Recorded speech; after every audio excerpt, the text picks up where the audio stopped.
Beşiktaş'tayız. Nasılsınız? Yaxşı sağlığınız var. Elhamdülillah. Hava acayip Çok güzel, harika bir hava var. Nasılsınız? İyisiniz inşallah.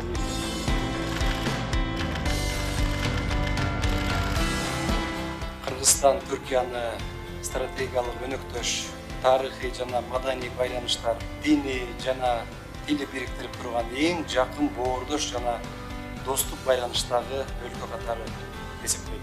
Быйыл ушул кыргыз-түрк дипломатиялык мамилелерин түзүлгөнүнө дагы 30 жыл болду.